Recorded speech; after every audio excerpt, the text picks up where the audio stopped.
Have you ever been told you're just too sensitive, that you need to toughen up, that you feel things way too deeply?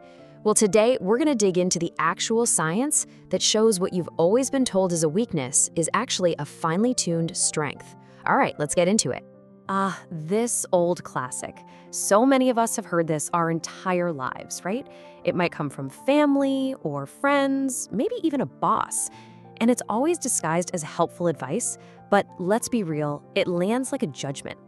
It's that little whisper that says, the way you are is kind of wrong. If that stings even a little bit, then you are in exactly the right place. You've probably spent years feeling like there's this part of you that needs to be, fixed or quieted down. But what if I told you all that feedback was completely, totally missing the point? Okay, so first, let's just sit with that feeling, that label, too sensitive. It almost always comes up because of a few very specific and very common experiences.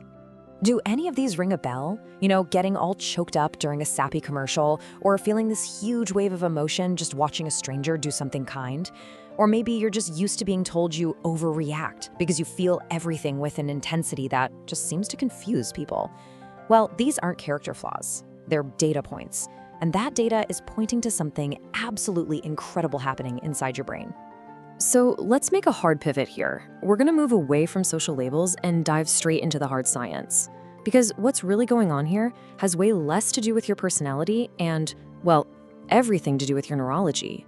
We're talking about the actual physical architecture of your brain. And this right here is the absolute key. Being highly sensitive isn't some choice you're making or a bad habit you need to break.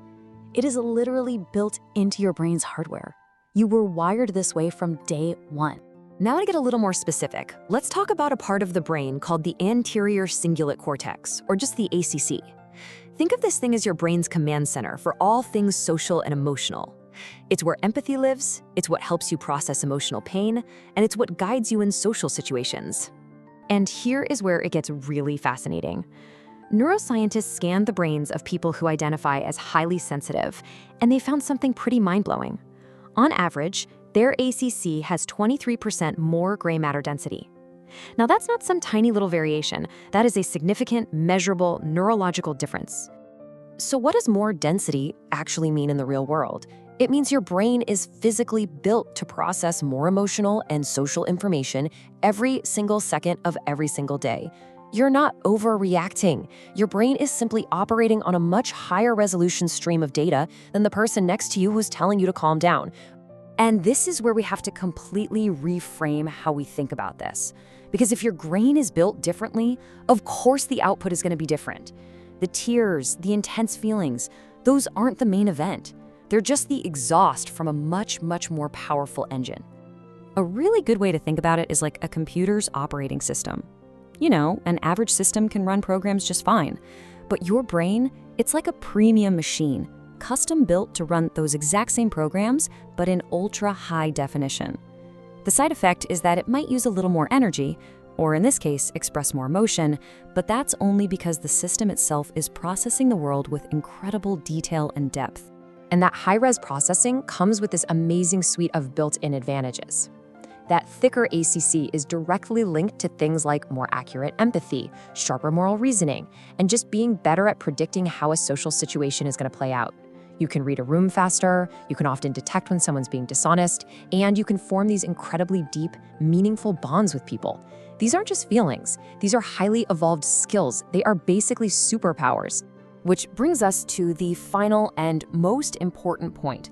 It is time to stop treating your sensitivity like it's some kind of problem you have to manage, and start seeing it as the profound asset it truly is.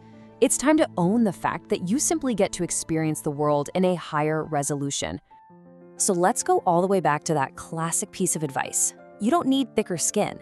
Thicker skin would be like smearing Vaseline all over a high-definition camera lens.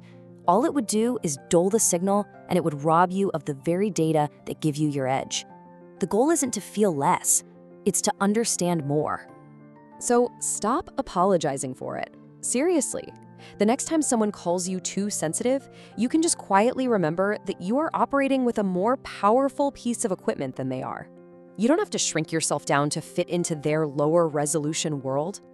So, I'll just leave you with this thought. What if you decided to completely reframe this part of yourself? What if every single time you felt that rush of intense emotion, you recognized it not as a weakness, but as a notification ping from that powerful, perceptive, empathetic system you have running? What if your sensitivity isn't something you have to overcome, but a power you just have to learn how to wield?